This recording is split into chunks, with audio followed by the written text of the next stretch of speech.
Hi, I'm Michael from Software Academy. I'm thinking of opening a dinosaur theme park.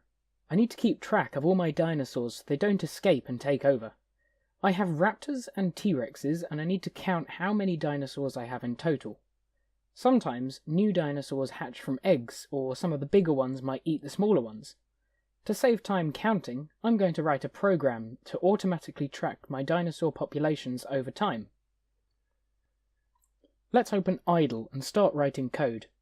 Press the Start button and type in IDLE and click on idle. If you don't have this yet, check out our last video. Previously, we wrote code right into this window to run immediately when we wrote print hello world like this. However, we want to write a larger program, and it won't do any good to write each line individually and run it one at a time. Instead, we're going to save a new file. So go to File, New File. You get this nice blank slate. Then we can go File, Save As. And let's save this into our documents or our desktop and call it Dinosaurs. Let's create a variable to keep track of the number of raptors we have. I'm going to do this by typing the name for this variable, so let's call it something self-explanatory like raptors, then an equals sign, and we need to enter in a value, so I'll just say we have 15 raptors. Now let's enter a value for the number of T-Rexes we have. So you may be tempted to write T-Rexes with either a space or a dash in between the T and the Rexes, but in Python this is not allowed. If you use a space, Python treats this as two separate things, as T and Rexes, and it gets confused. If you use a dash, it's actually a minus, so it sees this as T minus Rexes, so it also gets confused. Instead, we're going to use an underscore. So hold down Shift and press the minus key. Now I can say I have 6 T-Rexes.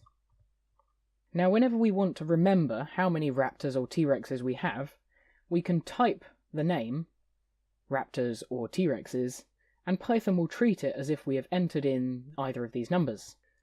Even if we change our value, it will update accordingly wherever we type that name. We can now use the print statement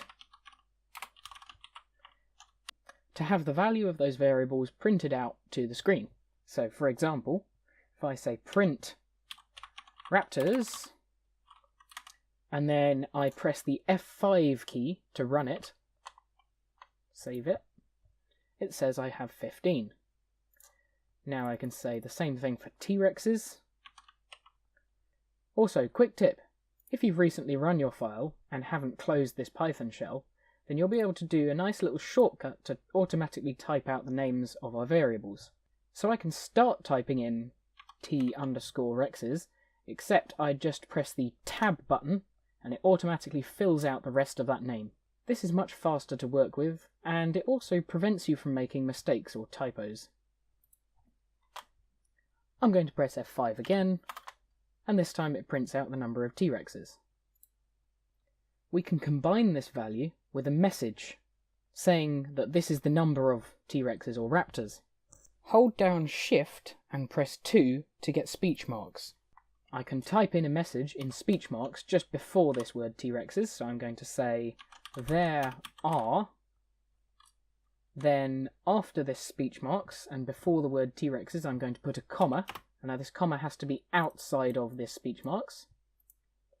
And then I'm going to have another comma, and then have the rest of the message here, which is just going to be T-Rexes, and then a full stop. Now if I run the program, we see a full sentence, there are 6 T-Rexes. And we can change this value. So let's say a new T-Rex has just hatched from its egg. I run the program again with F5, and it says there are 7 T-Rexes. Let's copy this same line of code, but change it to say raptors. So I'm going to select that code by clicking and dragging over it, and holding down the Control key and pressing C for copy. Now I'm going to make a little space there, just press Enter, and hold down Control and press the V key to paste. Now I'm going to change this word to say raptors, and this to say raptors, if I spell it correctly. And now when I press F5, there are 15 raptors and there are 7 T-Rexes. Now I need it to read out the total number of dinosaurs that I have. First, I need to calculate this value. I'm going to make a new variable called dinosaurs. Now I could manually type out this value, so that would be 22 dinosaurs, including raptors and T-Rexes. But then if, say, one of the T-Rexes eats one of the raptors, now this value is incorrect and it needs to be changed. It would be much better to have this automatically calculated. This is pretty easy to do. We can just write raptors, and I'm going to start typing it and then press the tab key to have the rest automatically typed out for me, plus T_rexes. So now dinosaurs will always be the number of raptors plus the number of T-Rexes. Now I'm going to copy and paste this line of code again, so select it, hold Control, and press the C key. And then I'm going to click down here, and Control and V, and paste it again, and I'm going to change this to be the value of dinosaurs. And change this to say, dinosaurs in my theme park. Now if I run it, there are 14 raptors, there are 7 T-Rexes, and there are 21 dinosaurs in my theme park. Now try changing these values. So let's say I have 300 T-Rexes. This is a pretty dangerous looking situation. There are 14 raptors, there are 300 T-Rexes, there are 314 dinosaurs in my theme park. We should probably all run away now. Now that you've finished this code, try changing it up a little. Add some different kinds of dinosaurs, change the number of dinosaurs in total, see if you can change the text up a little bit. Have some fun with it. Anyway, I hope this has been useful, and I'll see you in the next video.